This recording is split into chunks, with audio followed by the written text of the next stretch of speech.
I want to say hello and welcome. My name is Monica Samantha Hernandez. I'm an event specialist with the Sonoma County Libraries, and we love to put on events like this that will help our patrons learn a little bit more. All of our programs are supported by the Measure Wise Sales Tax Fund. And we are also very proud to present this program in collaboration with the Alzheimer's Association. They have been an amazing partner and offering these community events and talks. So without any further delay, I'm going to pass the mic to Lauren Hibden, and she'll tell you a little bit more about the Alzheimer's Association. Great. Thank you so much, Monica Samantha, and thank you to the Sonoma County Library for allowing us to partner and bring these education classes, both virtually and then as well as in person. So I am located in the Santa Rosa office of the Alzheimer's Association, covering the North Bay counties, Sonoma, Marin, Napa, Lake, and Mendocino. And my title is Family Care Specialist. And I brought with me today one of our volunteer community educators, Ariana Myers, who will be delivering understanding and responding to dementia-related behaviors. During the presentation, if you have any questions for Ariana, you can feel free to just put them into the chat, and we will pause to take questions. And I'm going to turn it over to Ariana now. Thank you. Thank you, Lauren. Yeah, hi, everybody. My name is Ariana Myers, and I am a volunteer community educator with the Alzheimer's Association. So I'd like to welcome you today to the Understanding and Responding to Dementia-Related Behavior program presented by the Alzheimer's Association. And today, then, we're going to review some of the more challenging behavioral aspects of Alzheimer's disease and some strategies that you can use to help address them. And by the end of the program, we hope you'll be able to do what you see on the screen. So identify some of the more common triggers for these behaviors, explain a process for assessing and identifying challenging behaviors. We're going to give you a framework that you can use to walk through it, and then hopefully come away with some strategies that you can use to address common dementia-related behaviors. So some of the most difficult behaviors that for caregivers to understand and address arise in the middle stage of the disease. So we tend to think of Alzheimer's as falling broadly into three stages: the early stage, the middle stage, and the late stage.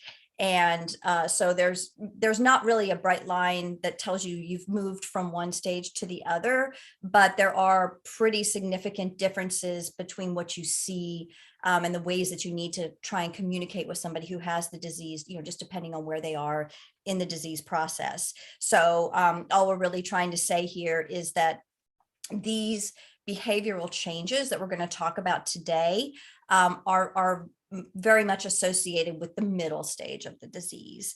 So in the early stage, the person is still able to communicate verbally. They tend to try and talk through, they may have difficulty communicating verbally, but they're still able to. By the time you get to the middle stage, the ability to communicate verbally has deteriorated, and then so therefore you wind up seeing the behavior being used as a form of communication. And then just to round it off, in the late stage of the disease, there's usually very little verbal communication or behavioral. There's very little activity on the part of the person who has the disease. So when we talk about then the behavioral changes that you see when somebody has Alzheimer's, they can be caused by a lot of different triggers. They may be, it may just be physical discomfort, and that can take a lot of forms like fatigue and hunger or thirst, constipation, anything causing pain, full bladder, for example, or even like an uncomfortable room temperature. Is it too hot? Is it too cold? Also overstimulation. So there's too much going on in the room, or boredom. The person doesn't have enough to stimulate them.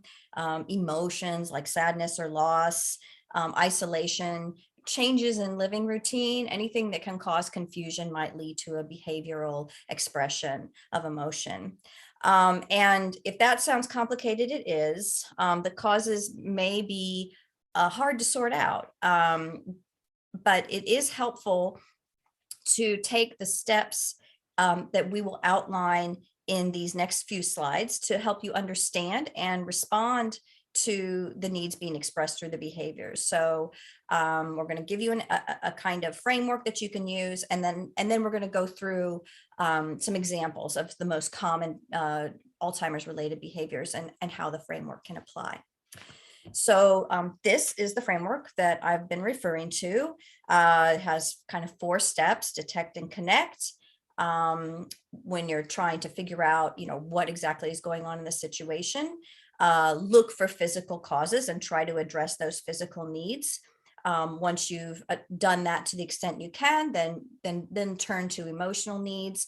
And then, very important, not to skip in the aftermath of some kind of behavioral episode. It's important to reassess, go back and kind of review what happened, and expect that whatever behavior you see, you're very likely to see again. So it makes sense to figure out what worked and what didn't and try to plan for next time. Okay, so if we start with detect and connect, the first step in understanding and addressing behaviors is to detect and connect. And what we mean by this is joining that person in his or her reality, really trying to see the world through their eyes rather than your own. And it helps to remember that behavior is a form of communication. So we know that if we could see the world through the eyes of the person with dementia, and if we experienced what they experience in the way that they do, then sometimes this kind of confusing behavior might start to make sense. And keep in mind, since they're the ones that have the disease, we can't expect them to be able to accommodate our needs. They're the ones whose brain is changing. So we're going to have to try to enter their world, connect with them as they are, and do our best to decode whatever it is they're expressing.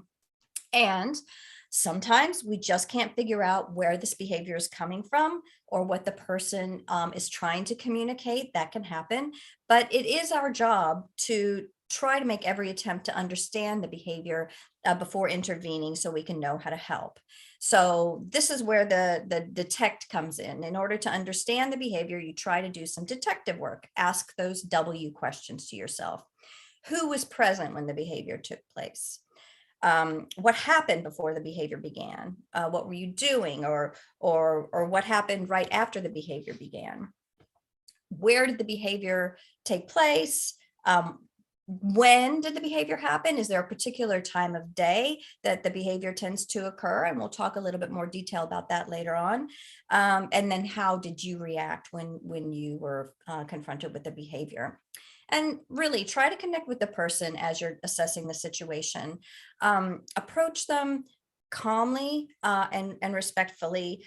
Treat him or her like you would like to be treated in the same situation. So you've got somebody who has dementia, they're exhibiting a kind of behavior.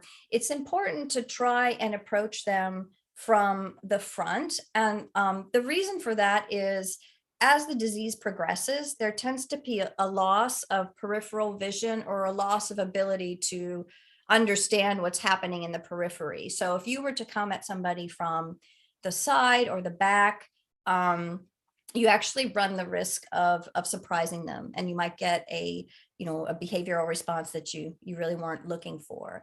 If you come from the front, you have the best chance of the person seeing you and understanding that you're coming toward them, and you support that by telling them exactly what's going on. So if you can, try and get on their physical level, right? If they're sitting down, it's good if you can try and be on the same level as them. If you're trying to talk to someone and you're standing above them, then that can also feel threatening. And again, maybe not get you the response you want. You really want to try and connect with that person.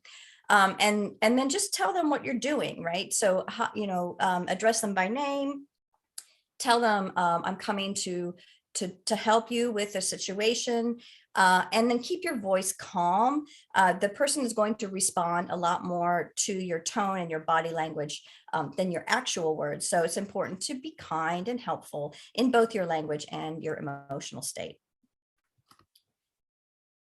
So once you've detected that there's an issue, you kind of identified the situation and sort of answered some of those W questions to yourself, you've let the person know that you're coming to help them, then you want to try and address their needs. And let's start with the physical needs. Never skip this step, because very often the needs, it may just be a situation where the person has a physical pain or discomfort, a medical condition that's causing them physical discomfort. So you might, there might be medical issues that you need to be aware of that are going to help you identify why a person might be experiencing pain.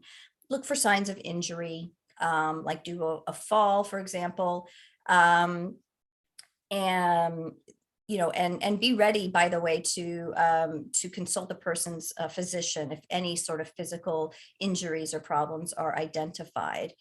Another thing to be aware of is that people with Alzheimer's very often experienced pain from undiagnosed urinary tract infections. They're actually very prone to urinary tract infections, and so that's something to be aware of. Other things can cause pain and may not be obvious, so there could be a compression fracture, arthritis, the dentures don't fit well, or something internal like indigestion or constipation. There's any number of medical conditions that can be causing a physical discomfort. Or they may be on a new medication, which could be either interacting with another medication or otherwise causing a reaction in them. And the point of all of this is there are a lot of reasons why a person might be experiencing physical discomfort. But in the middle stage of Alzheimer's disease, the person is not necessarily going to be able to express what's going on in words. So that's where the behavior comes, and that's basically an expression of what they can't find the words to say. So again, note any unusual symptoms, and then let the doctor know about it. Also look for environmental triggers that could be causing physical discomfort. So they may have their clothes are too tight, the light may be too glaring, the room at temperature, as we said, could be either too hot or too cold, and a number of other things, hunger, thirst. They need to get up and stretch and move or use the bathroom. And in any case, to the extent that you can figure out whether there's an environmental situation that you can change to reduce the person's discomfort, then go ahead and make that adjustment. And while you're doing that, continue to maintain that connection that you established at first when you first approach them. Just try to maintain that calm, soothing presence. And this is going to help a person, especially if they're agitated or upset from the pain. It's going to help them try to calm down and stay calm. If you've addressed all of the physical needs, then you can turn your attention to emotional needs. So try, again, this is probably even more difficult detective work to do, but try and think about how this situation feels to that person. And often this is the basis for that person's behavior reaction. And focus on those feelings, what they're feeling and what they're perceiving, instead of on the facts of the situation. So if they're perceiving something that isn't actually the case, you're not going to get very far if you're trying to correct them and say, there aren't, some scary monkeys outside of the window. It's better to sort of turn, if that's what the person thinks they see, then you can say, that does sound very scary. Why don't we close the curtain so that those scary things are not, those scary monkeys aren't looking in the window. And if you try to say there aren't any scary monkeys, what are you talking about? You're really contradicting what their reality is, and you're not likely to get a good response. In fact, you may escalate the situation more as the person gets agitated by not having their communication, what they're trying to communicate, understood. And let them know you're there with him or her, and that you're safe together, and that you're there to help, and that you're going to do whatever changes you can to make them more comfortable. You may not always understand the exact meaning of what they're trying to convey, but you can often kind of get a feel for what the emotion is behind the feeling, behind the behavior, and just try to address that and help them sort of feel less overwhelmed, and try to de-escalate the situation. Ultimately, once you've calmed down, change the physical environment and address the emotional needs as much as you can try to redirect that person's energy into something that's more soothing for them. So redirection is always a great step that you can take once you've tried to address any causes that are contributing to the behavior.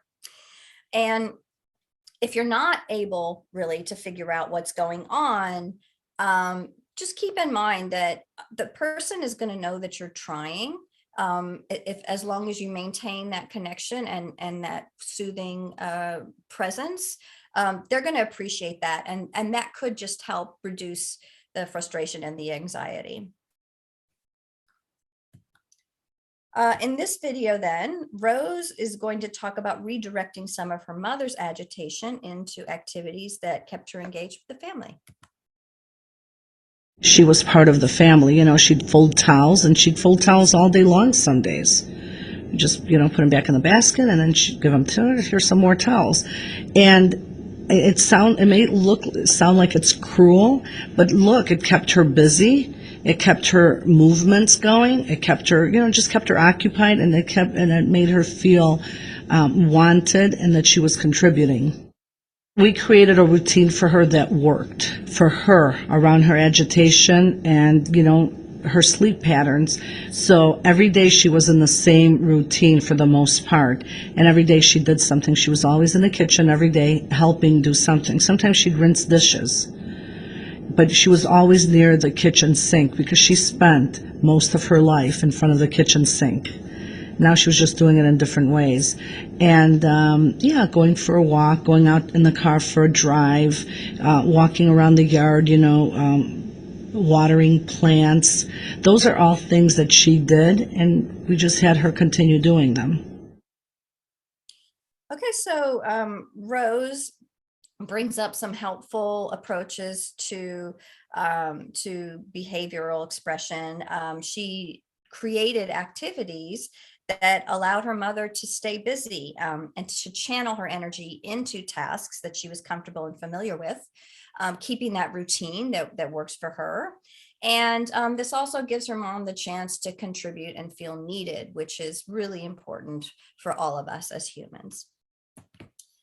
The final step, and I apologize about this this bar up top. I'm not able to get rid of it, but in the final step here for addressing behavior in our framework, don't skip this step. You should really always go back and reassess and plan for next time. Ask yourself whether what your response was, did it help? And start at the beginning, go back and try and join that person's reality, detect and connect. How does the situation look to the person now with dementia? Has it been resolved? Do you need to try and explore other potential causes and solutions? What can you do differently if you need to? And again, once you've settled on interventions that are effective, recognize that this type of issue may well rise again. So plan also to reassess at periodic intervals because it is a progressive disease. So something that has worked up until now may not continue to work. But in any case, really look at those W questions to try and be aware of what you did and how that can help inform your intervention for next time. So, how can you recognize the sign that the issue is returning? How quickly do you need to respond? What should you try? In what order should you try it? How effective were your interventions? What will you do if the situation escalates? Because it can escalate. And then in that case, who can you get assistance from if you need assistance in addressing that behavioral issue? So these steps can be applied to any behavior experienced by someone with dementia. So now we're going to look at some of the more common examples of dementia-related behaviors. I'll just pause here for a minute and check in, Lauren, to see whether there are any questions in the chat. There's not any questions right now. But actually one just popped in saying, what about hallucinations? Which we'll be talking a little bit about coming up. So Ariana's now going to dive into the different kind of more common behaviors, and then how do you apply this 4-step approach to those? So I think we can just take it from here. Go ahead, Ariana. Okay, yeah, thank you. Okay, so the first one, and I don't know if I hope you can see that at the top. Anxiety or agitation is the behavior that we're looking at. If you notice restlessness or pacing, if you notice signs of distress, if someone is very clingy and over-reliant on their caregiver, this may be as a result of they're experiencing anxiety or agitation. So in this case, then we're going to look at Anne. And in Anne's situation, we're going to explore taking these 4 steps to see if we can help. So the situation then is that Anne is a 75-year-old woman with Alzheimer's disease, and she's been pacing the halls in her house in the evenings, saying, I need to go, I need to go. She won't stop walking, even for meals. Her family gives her sandwiches to eat while she's walking. And she walks with a cane, but she's still getting blisters on her feet. She's lost weight from not eating. Her family asks her to sit down, but as soon as she sits down, she immediately stands up and starts pacing again. And then we're also told that Anne had worked for 40 years as a nurse on the night shift, and her agitation, as we know, is beginning every evening. Her shoes are worn, and she appears to be in pain as she walks. So with Anne, then, let's go through our steps. Listen to the frustration, try to understand the feeling, identify triggers for the behavior. So ask yourself those who, what, where, when, how questions, right? So who is it? It's Anne that's having this this pacing situation. And what's she doing? She's pacing in the evenings with disregard for her other physical needs. Where is it happening? It's in the hallways of her own home. When is it happening? We're told that this is happening in the evenings. And so what I want to point out here, which is a fairly common, so common that we actually have a name for it, is a phenomenon called sundowning. Now, sundowning is a state of heightened anxiety or agitation that someone with Alzheimer's or other forms of dementia experiences in those late afternoon hours, the kind of just before sunset timing, and hence the name sundowning. We don't exactly know why it happens, but it happens enough that it has a name. There is, in fact, a specific tip sheet from the Alzheimer's Association on sundowning. Not to put you on the spot, Lauren, but if you're able to find a link to that tip sheet, that would be great to pop that into the chat for people. And it's just something to be aware of if you are a caregiver for someone with Alzheimer's. So we also want to look at who's around, and could there possibly be another person who's triggering this behavior. And I don't think we really see that here. We just know that it's kind of like, despite whatever happens, Anne is going to be up and pacing around. So let's go to our physical needs. We've been told quite a bit about Anne's situation. She walks with a cane. but she has blisters on her feet from all the pacing. Her shoes are worn out. So really, she should be getting new, comfortable shoes. She should have the blisters treated. If these things are causing pain, they could be contributing to the agitation. And then look for any other things like, infection, medication, anything else. We mentioned urinary tract infections. They do occur very frequently in older people, people with Alzheimer's especially. And if that happens, then they really need to go to a doctor, and the infection can be treated, which is going to be very helpful. If there's a problem with the fact that Anne is doing this at night, or if the sundowning is something that you're running into, one thing you can do is to try to increase the amount of physical activity that takes place during the day, like really help that person get up, go outside, take walks, and really discharge as much energy as they can during the course of the day. Look for other physical needs, right? Are they hungry? Are they thirsty? Do they need social interaction? Constipation can trigger agitation. So try to keep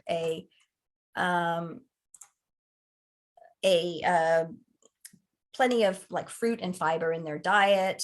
And again, exercise, getting up, getting and walking around is going to help with that constipation. And then look around and try and see if there's anything in the physical environment that may have caused the distress. In this case, we know that Anne has some physical discomfort, but we're not really aware of anything in the physical environment that's causing her distress. So let's turn to the emotional needs in the situation. So acknowledge to Anne that you understand that that she's feeling frustrated or upset, that you want to help them feel more comfortable. Check to see if something has happened. Was there some kind of episode, interaction, or something that could have triggered the behavior? In this case, what we're noticing is it sort of happens every night. It doesn't seem to be triggered by any specific external event. Emotionally, one of the things you can do to help address an emotional need is to join that person physically in what they're doing. Be a kind of companion for them. So Anne is walking down the hall. Her family can walk with her and be companionship and comfort with her. Just walk with her, match her pace. If the person is talking loudly, you talk loudly too, but keep a calm voice. So what you're trying to do is join them in what they're doing. If you are not able to make a change that's going to reduce that person's anxiety, then you should then just try to focus on bringing down the level of agitation by comforting or distracting them. And then once it's gotten a little bit reduced, you can try to, as we say, redirect. So offer to engage in some soothing activity that person enjoys. Shall we go look at pictures of the family in the photo book? And, if the person is lonely or sad, you're providing reassurance of your companionship can be very helpful. So when the person senses that someone understands and is in agreement and is there to help, that their feelings are validated, you understand they're upset, they're often going to just become calmer and more relaxed just by knowing that someone else is there. And finally, reassess and plan for next time. Did your new responses help? Do you need to explore other potential causes or solutions? And then make a plan, just assuming that you're going to encounter that behavior once again. And I'll stop again and ask for questions, Lauren, just to see, since this is the first time we went through the framework. Thanks, Ariana. There is one. It says, do occupational therapy techniques that are used for neurodivergent children work for dementia and Alzheimer's, such as fidget tools or anxiety soothing techniques? I am not qualified to answer that question. I was just about to actually put a couple links into the chat. Yes, some do work. They even have what they call fidget blankets that provide different, zippers or fabrics to help with fidgeting and some level of anxiety, and can be very soothing for some. So I'm going to put that into the chat, but that's the only question that we have so far. Okay, great. Thank you. Okay, so on to our next typical behavior. Confusion, suspicion. And so when someone with Alzheimer's disease is confused, they may not recognize familiar people or places or things. When that when that confusion is accompanied by suspicion, then the person may accuse others of stealing or being unfaithful. And if you're the one who's being accused of these things, it can be very disconcerting. You're a caregiver and you're there to help that person. And it can be very hard to be accused of doing something that you would never do in real life. So let's take a look at Anne again. Then she's going to be experiencing some confusion and suspicion, and we'll once again use our 4-step framework to see how we can help. So when Anne's family comes to visit and evening begins, she becomes very suspicious that people are trying to get into her house and are watching her through the big picture windows. She becomes suspicious of her family for not making the people go away, and that they all must be in cahoots with each other. So let's use our framework to try and address what's happening with Anne. If you're in the situation and Anne is accusing everyone in the room of being against her in cahoots with the people outside the window, the first thing you want to do is try to stay calm. When it's not nice being accused of something, but take a deep breath. And I think it's always important to develop a habit of really taking a deep breath anytime you're going in to try and address a behavioral issue, just to kind of recenter yourself. And then explore, right? Do that detective work. So what is the confused or suspicious behavior? Anne's accusing everybody of being in cahoots with the people that are outside the window. Well, when is this happening? Guess what? It's happening in the evening again. It could be part of that whole sundowning that we know that Anne is prone to. It's happening, though, in this case, it seems to happen with the family around. That might be a triggering event for the behavior. It's happening in the living room with the big open picture window in the front. And it's manifesting in Anne being very confused and suspicious about what's going on. So check the environment for these sources of confusion. I think what's pretty obvious here is that the open window is where Anne thinks people are looking in on her. So if there's a curtain, close the curtain, try and just calm down the situation by removing that triggering environmental factor. Something else to keep in mind is the person might be reacting to something that's in the present, but they might also be reacting to something that they're just imagining or something that's in the past. So if the trigger is current, then you can do what you can to try and, explore what's happening. So if the person has, for example, misplaced something, they may think that item has been stolen. So try and connect and detect on that. If you are running into a problem with somebody who keeps losing things, there's one of the suggestions is just to have a few replacement ones available that you can pull out if you need to. If the trigger is imagined, or if it's something in the past, that's going to really mean that you as a caregiver and your understanding of that person is what you're going to have to rely on to try and determine what that situation in the past could have meant to that person.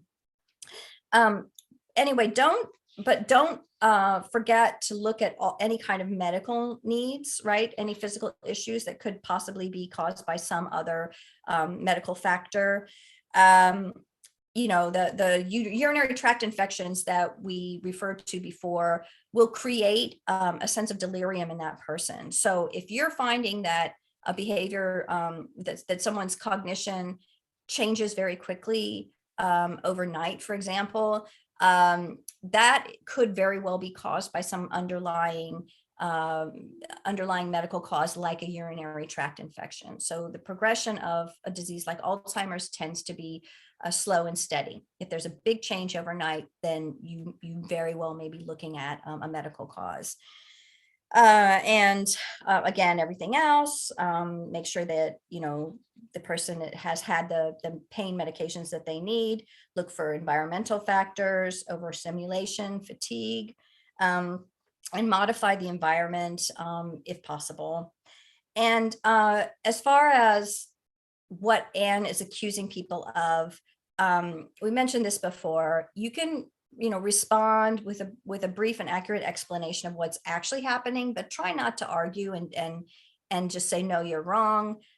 Just, gentle suggestions or answers to their questions is something you can offer. But if you get upset and try to very much convince Anne that of your reality, you're not likely to have any success in reducing the agitation or the confusion or suspicion. And you can always use mnemonic devices like photos to help Anne understand what's going on. So if you have the family in the room, for example, and she's not recognizing the family, then you can show her a photo with a name on the back to remind her of who they are. And this is really all about diffusing the situation, right? We're not trying to convince the person of what's actually true. We're just trying to calm them down. And so then we look at their emotional needs, let them know that you understand they're upset, that you're there to help, and say that as much as you need to. Agree with them as much as you can, acknowledge that you understand how they're feeling, apologize if you have to. So I'm so sorry this is happening, Mom. Let's see what we can do to fix it. And this is easier said than done, but try not to take that person's confusion or their behavior personally. It can be difficult, but it's really a reflection of the disease and not how that person really feels about you. And then, of course, always reassess and plan for next time. Ask yourself if your response helped. Do you need to explore other causes, etc. And really, it's likely that the person will feel confused or suspicious again. So make a plan and be ready. Let's take another quick set of questions, Lauren, if there's any. Yeah, actually one just came in. It says, you spoke about big change overnight. It could be medical. Would that be a sign of maybe a mini stroke, or were you referring to something else like an infection? So I was, I was thinking specifically of an infection because infection can cause delirium that looks very much like, a much more advanced stage of dementia. So that, confusion, but if it's a very, but I wouldn't, who knows what the cause may be. What I wanted to point out was that if the change is very sudden, then there could very well be an underlying cause. UTIs, urinary tract infections are very common, but a stroke, I mean, that's certainly also possible. There are other signs that you can learn that would help you recognize a stroke and be able to distinguish it. There's an acronym called FAST, and I won't go into that, but just to say that there could be multiple different physical medical causes for a sudden decrease in cognition, but urinary tract infections are the most common. Thanks, Ariana. Actually, the person wrote already, okay, thank you, that helped. They're going to the doctor today because of it. So that was beneficial. And that's the only question I have right now. So we'll go ahead and continue. Great, thank you. Okay, so aggression. Sometimes a person with Alzheimer's can experience aggressive behavior, exhibit aggressive behavior. It could be verbal, it could be physical, it could be both. There may be a trigger that you can identify, but sometimes it may just seem to come from out of nowhere and you're not able to identify a trigger. So we're going to look at Anne, and in this case, we're also going to find out about her husband, Bill, while they are dealing with incidents around Anne's aggressive behavior. So Anne's husband, Bill, is standing at the back of the room. He's leaning against the wall with his arms crossed and watching TV. Anne walks in and tells him sharply, "You aren't the boss here." Bill ignores the comment and continues to watch television. Anne comes closer, raises her voice, and says, "You can't tell me what to do." When Bill doesn't respond, Anne comes right up to Bill and hits him on the arm with her balled fist.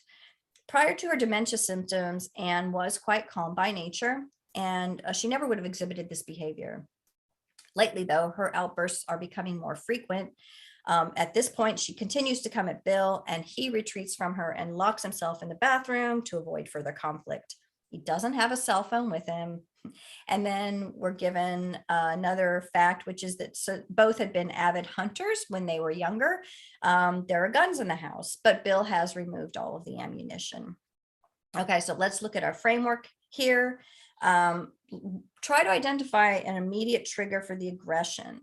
In this case, Anne has walked into the room and Bill is standing against the wall watching TV.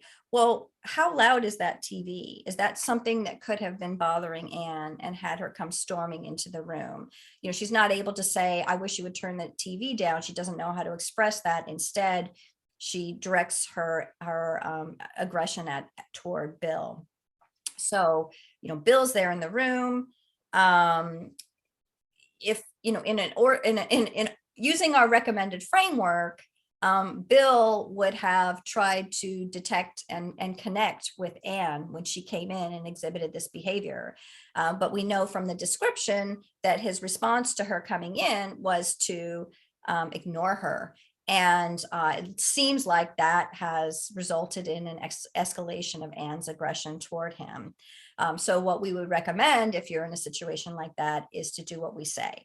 Gently say the person's name, try to approach them from the front, let them know that you understand and that you're there to help, and do all of that before attempting to physically intervene in what's going on.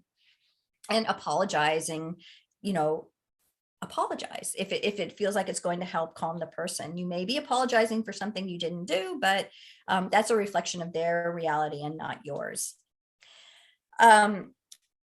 Then look for these, physical needs. Again, try to rule out medical causes, limit or remove any distractions, turn the TV down or turn the TV off. Look for any other triggers in the environment, and then adjust as necessary if you feel like that might help calm the situation down. If the person is being physically aggressive and there's anybody else in the room, you really want to make sure you protect everyone involved so no one gets hurt. So you may need to ask children to leave the room, for example. You may need to ask people to come in and assist you if someone is being physically aggressive. So part of your role as a caregiver is to ensure everyone else's safety. And then turn to address the emotional needs. So people act aggressively for a lot of reasons. If they perceive danger, they're scared, they're surprised, they're alarmed, they're in pain. And ultimately, there may be a trigger that just is not clear to you. But when we turn to address emotional needs, we really want to focus on feelings and not facts. We want to be positive and reassuring, let them know that you're there for them and that you're going to stay to help work the situation out. And then once you've settled on interventions that are effective, and keep in mind that the behavior will probably return. Specifically in the case of aggression, it's important to have a plan so that you can avoid being taken by surprise, especially if the behavior escalates. You really need to have a contingency plan if you're not able to calm the person down. So that includes some planning, right? If someone is starting to exhibit aggressive behavior, it may make sense to alert neighbors about the person's condition. If you have a good relationship with your first responders, then let them know, the EMTs or the police, so that they can be prepared in the case of a call. In this case, Bill wound up leaving the room and locking himself in the bathroom, and he didn't have a cell phone with him. Keep a charged cell phone with you at all times. You may need to purchase backup batteries, but in any case, try to keep some form of communication with you so that you're not left in a situation like that. If there are guns in the house, get rid of them.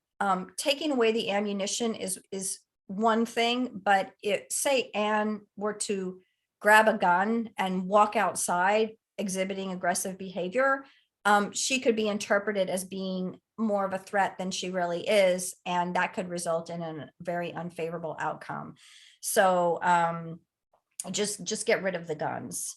And there's other things you can do. You can consider getting a personal security alarm, or other ways of kind of triggering help if you find yourself in a situation. When it comes to aggression, at some point the person may not be able to be cared for at home. So it is not easy to find professional care for people who have aggressive behavior. This would be a good time to really turn to the Alzheimer's Association and have discussions with the staff to talk about the alternatives that are available to you in your area if you're dealing with an aggressive and escalating situation. So we're going to listen again to Rose, and she's going to talk about how she and her husband dealt with her mother's aggressive behavior. On the tough days, my husband and I would switch off. And my mom had forgotten all her English and had gone back to speaking only Greek. So she just spoke Greek, and my husband doesn't speak Greek, so it was perfect. So when she was agitated and she was cussing and yelling and saying all kinds of obnoxious things, my husband couldn't understand, so to him it didn't matter. So when she was in that mode, we'd switch off, and he'd take her for a drive. She'd stare out the window, eat fries, and she'd be fine. And they would give me a break to really decompress from some of the stuff she was saying that I know she was just saying them, their words, but I'm a human being as well, and I was taking them personally. So Rose brings up a lot here that we can take on board. It does help a lot to have others participating with caregiving so that you can give each other breaks.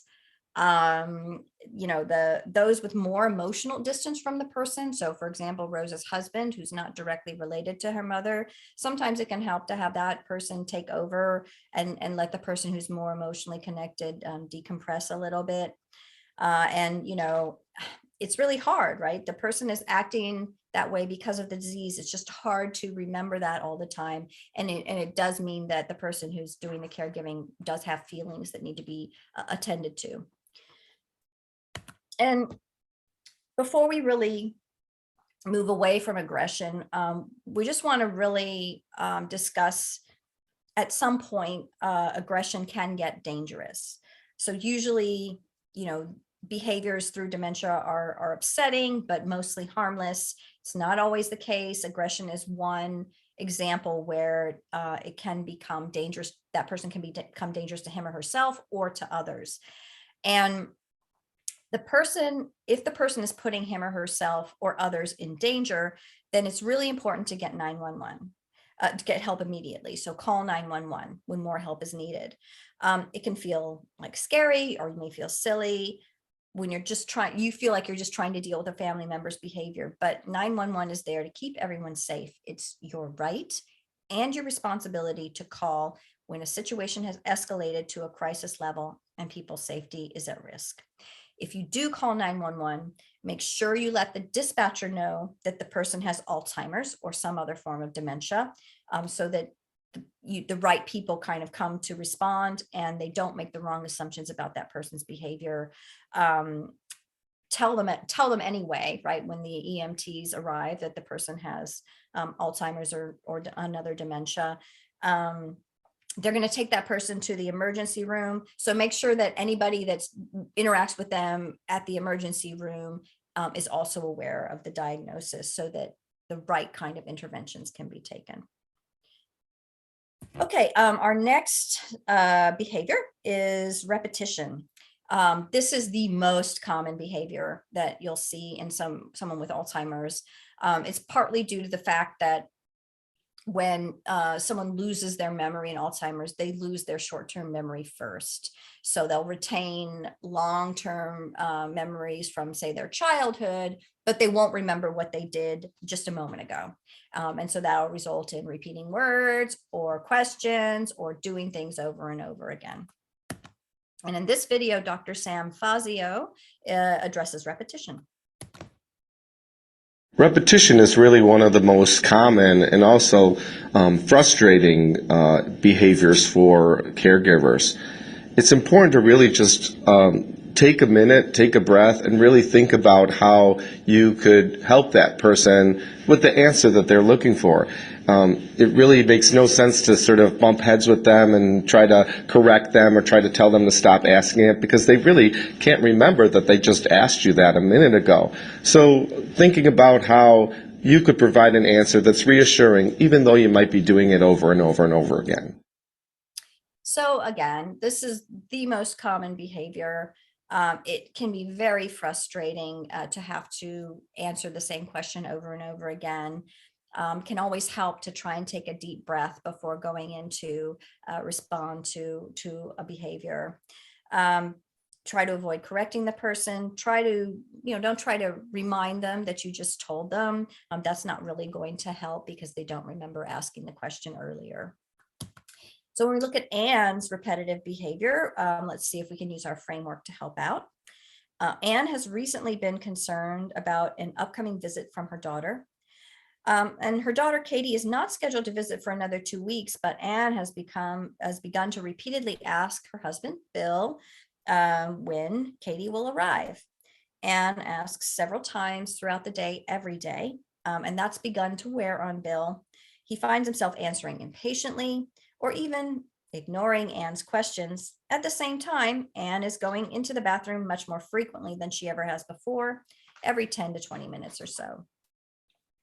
So detect and connect, stay calm, be patient, use those W questions, who, what, where, when, how, to look for triggers and patterns. Accept the behavior rather than fighting to stop it. You're going to need to work with the behavior rather than against it in order to intervene successfully. Always look for pain first. So could the, what might be happening here? And they give us a big clue here by telling us that Anne has started going to the bathroom and urinating very frequently, every 10 to 20 minutes. That is the classic sign of a urinary tract infection. If that's been identified, then take her to the doctor and get medical professional help to help address the situation. And then focus on the emotional needs, whether it's anxiety or frustration or fear. Try to help, try to identify, if you can, what that person is feeling, and then say something to them that lets them know that you understand and you recognize their emotional state, and that you're coming in to help. The emotion behind the behavior may be fueling the repetition. So if you do manage to identify and address the emotional need, you may actually help diminish the repeated questions or statements or behaviors. Answer the person's questions, repeat the answer to the extent you have to. Feel free to make use of any kind of memory aids or mnemonic devices. So we talked about having photos with the names of the people on the photo written on back, but you can have Post-it notes that have the name of different objects around. And if we're talking in this case about an upcoming event, use a calendar and show Anne how many days away. Circle the day that Katie's coming, and then let her be able to refer to the calendar as one way potentially to answer her questions when she's feeling anxious about when is Katie coming. And then whatever you plan you do, whatever approach you take, ask yourself whether that helped or didn't. Do you need to do something different? And really just always remember that this repetition is a symptom. It's related to the brain damage that comes with that person's disease progressing. It's easier said than done, but do what you can do to maintain an emotional distance from the behavior. Again, like that counting to 3 or taking a deep breath, forming your own mantra that you use. This is always going to be helpful to have a way for you to calm down and reset instead of getting agitated or frustrated if you're dealing with repetitive behavior. And given that it's repetition, it is very likely to happen again. It's the most common behavior. You're going to see it again, very likely. So be prepared to handle it for next time. Okay, and then our final common behavior, at some point, some 60% of people with Alzheimer's are going to start to wander. And it can happen at any time without warning. So sometimes families are unprepared the first time somebody goes to wander. In this video, we're going to see Beverly talking about a time when her husband Amos wandered. Later in this journey, and I call it a journey, he decided that he was going home to his wife. And one New Year's Eve, he looked out the window and there was a house down the street that had all the lights on, and he decided that that was his house. And it must have been, I'd say, at least 2 below zero. And he was going to leave. I had a double lock on the door, but I had left the key in, and he decided he was leaving. And I said, well, Amos, I'm your wife. No, you're not. My wife is waiting for me. And he would laugh when I said that I was his wife. So he got up and I said, Amos, I'm going to call the police if you walk out the door. And Amos, in his usual manner, said, you do what you have to do. And he walked out the door. Well, he walked out in his house shoes 2 blocks down the street, and I got in the car and drove around. It just so happened that it was a neighbor's mother, and she knew what was happening, and she talked to him, and we got him back in the car and drove him home. So I love Beverly and Amos. They seem like a really great couple. But nevertheless, as you can imagine, wandering can be very dangerous for someone with dementia. Beverly was lucky because she saw her husband leave. She knew where he was going. If you didn't see them leave, if you don't know where they are or where they're headed, call the police. That's just the most important thing to do. So let's take a look at Anne and Bill as they deal with incidents of Anne's wandering. Anne and Bill spent the early years of their marriage in New Jersey. They moved out of the state to their current home 30 years ago. Anne constantly asks to visit New Jersey. She frequently leaves the home in the morning while Bill is showering and says, I'm going to New Jersey. She's been found by neighbors on many occasions at their church, on neighborhood streets, at one time at a busy intersection near their home. And their daughter, Katie, of course, is quite worried about injury. Bill's worried, but he just doesn't know what to do about it. He's logical, and he tries to explain to Anne the reasons they can't visit New Jersey, although he recognizes that this approach is not working. And this approach also tends to make Anne more angry, and the wandering incidents increase at that time.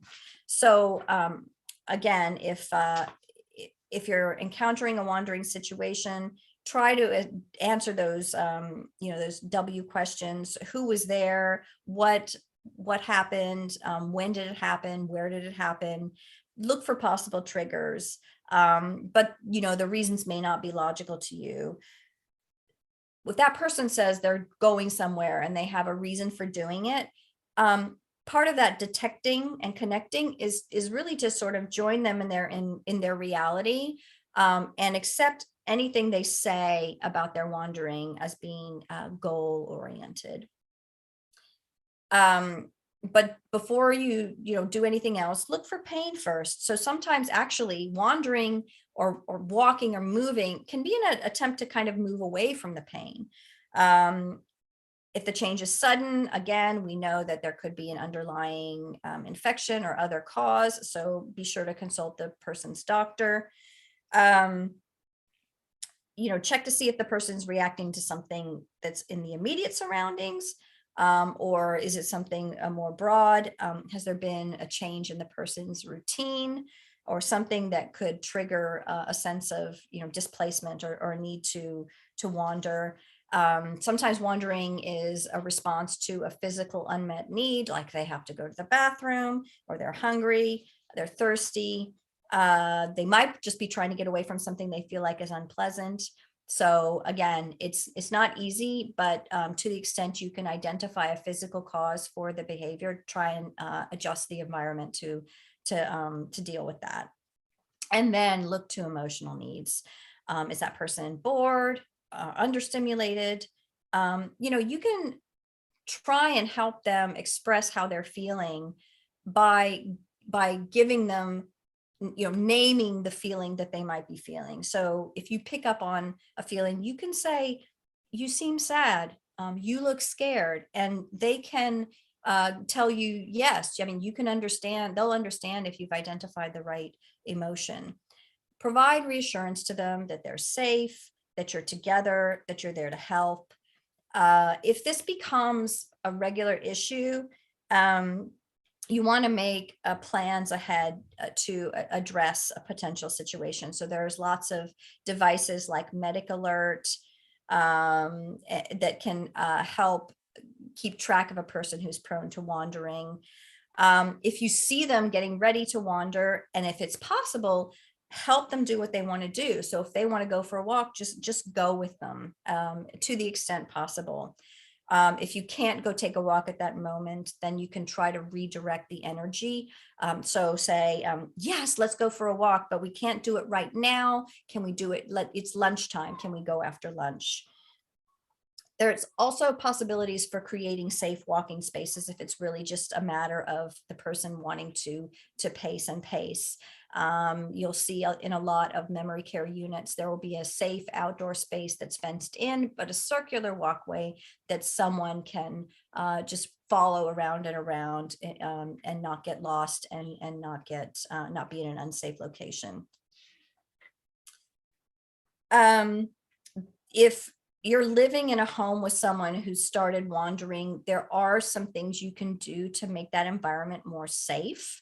You can do things that effectively disguise the exit and make it not look like an exit. So putting a dark mat in front of a door will make it look like there's a hole in front of the door, so the person might avoid walking toward the door. Sometimes you can hang a towel over a doorknob so that it's not obviously a doorknob, or you can paint doors and door jambs so it doesn't look like a different color than the wall and it's not immediately recognized as an exit. So all of these things can possibly help in kind of distracting someone from identifying an exit and trying to go out of it. It can help to have a structured routine during the day, so you give the person other things to do other than wander.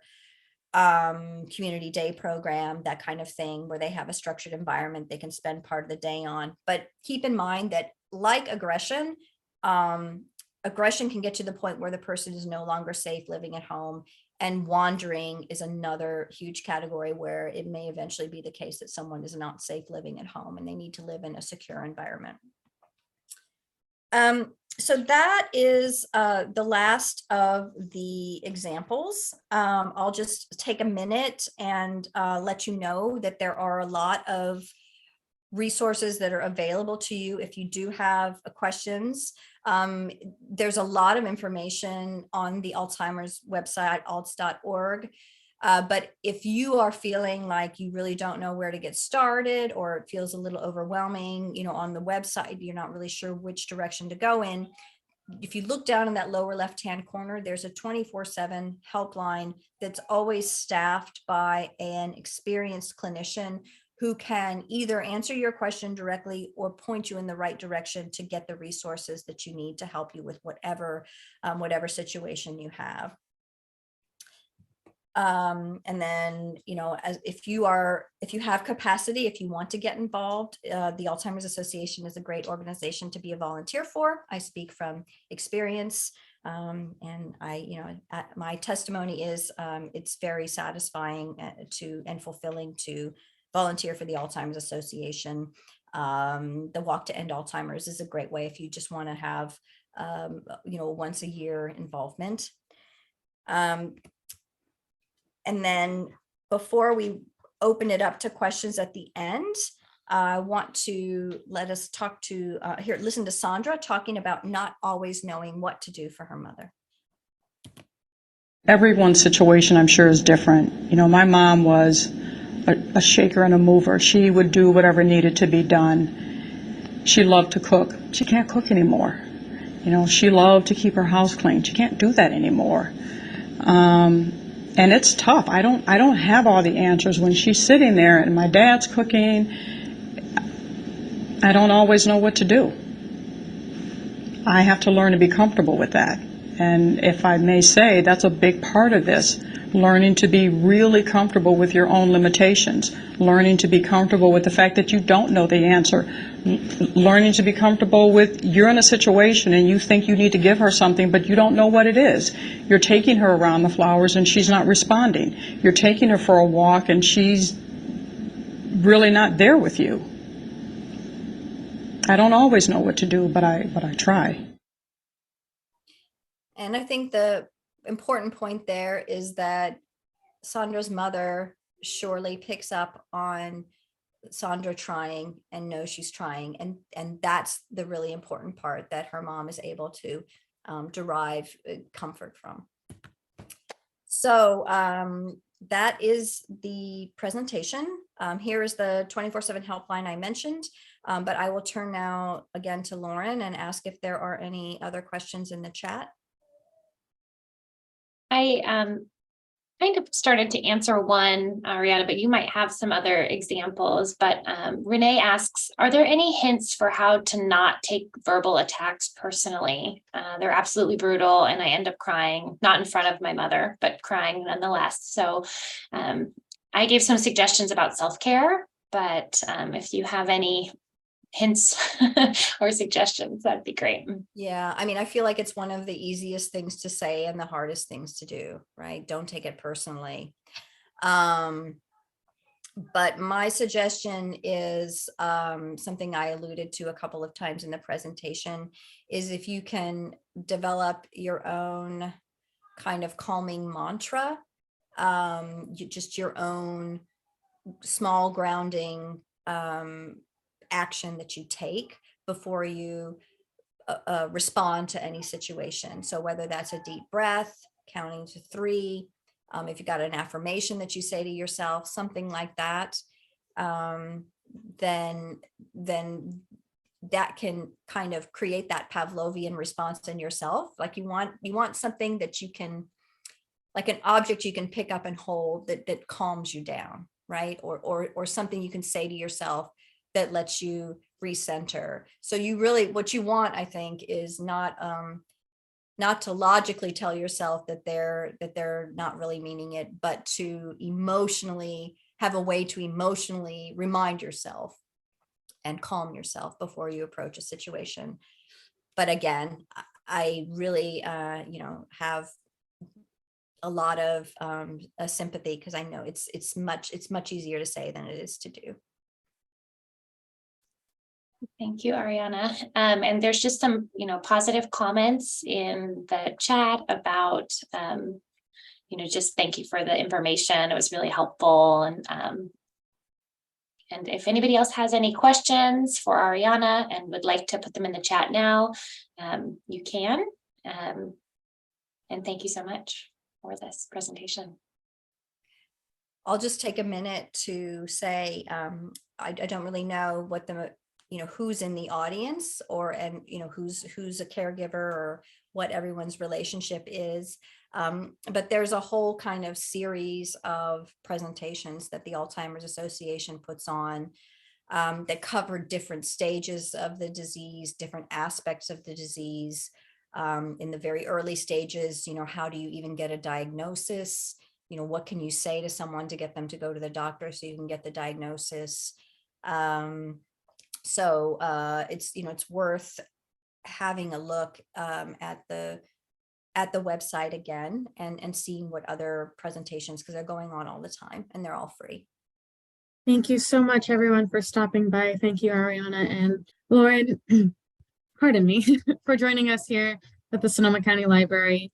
This program is being recorded and we will send the link out in case you want to view it on our YouTube page. We also have other past programs that the Alzheimer's Association has put on that are available for viewing now on our YouTube page. So thank you very, very much. Any last words before we go? Pleasure to be here. Thank you, everyone. Thank you. Thank you all.